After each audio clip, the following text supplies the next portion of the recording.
Hey guys, I'm Loren. My company's Intentional Acting, and I'm hired by working actors who are getting passed over and they don't know why, and what they want is to book more work now and build a reputation of being an in-demand actor.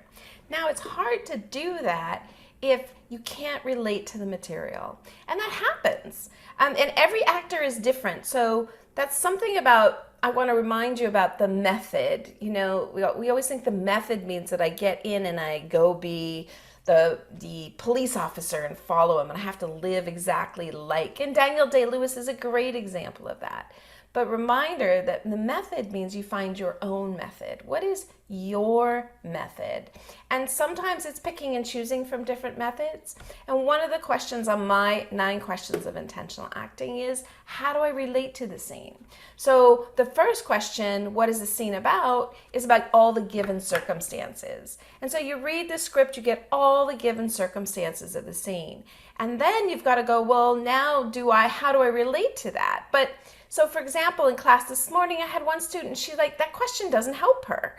And so what do you do when you have technique or something that's just not working for you? That's when you've got to lean on the magic what if.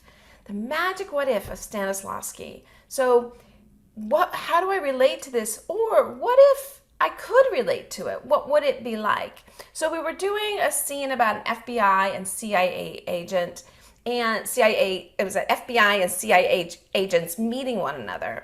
She was CIA, and she's like, I can't relate. I can't relate to being an FBI agent, but I can see myself cast in it.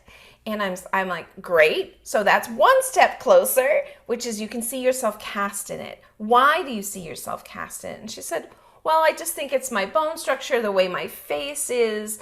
I'm serious. I like drama. And I'm like, already you're starting to find little pieces of how you can relate to this thing that you just said. Like, I don't feel connected to that. So just finding the little things like, well, the reason I would be cast in this is it may be something that's a physical feature, but it also could be something, that she loves drama, that she loves intrigue, that she loves figuring problem solving.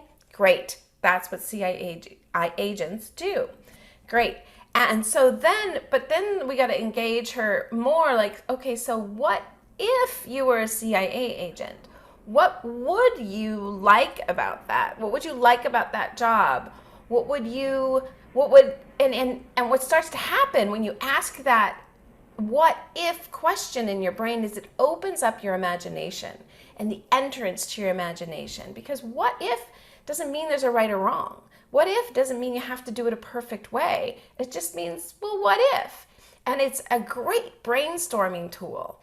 And sometimes particularly when we're in a hurry for a cold reading or a self-tape, that we get locked in, I have to make a decision right now. And we hear this thing about we've got to make choices, and we go, I got to make a decision right now. Well, I want to encourage you guys to give yourself a little brainstorm time. Use a little what if, even if you only have 3 minutes.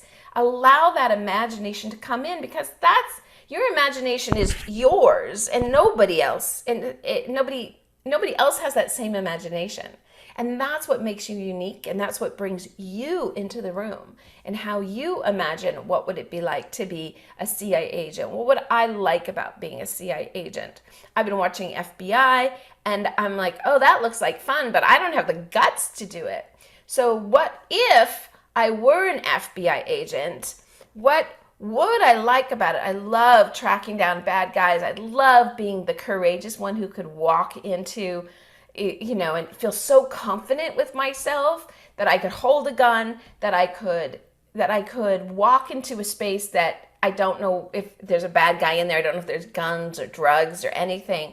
Like, that scares me to death in real life. But what if I had that courage? What if I could go in there? And all of a sudden my brain opens up. And the third question of my 9 questions is, what is the experience of the scene?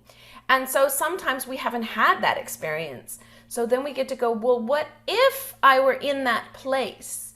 And what if I were in this dark alley and it was dark? What would I see? What would I hear? What would I smell? And just as soon as I started asking what if, and I wonder if this is happening for you, but the second I started to, and I said, what if I were in this dark alley? I could start to smell urine, like these, guys peeing on the peeing on the walls, and the homeless, or the the garbage, or and when it's dark, like that. That it just has a different feeling in what I see, and all of a sudden my imagination is going bubble, bubble, bubble, bubble, bubble, bubble, and it didn't take that long.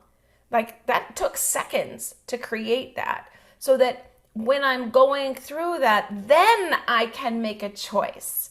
But make sure you engage that what if. It's magical. It connects you to your imagination.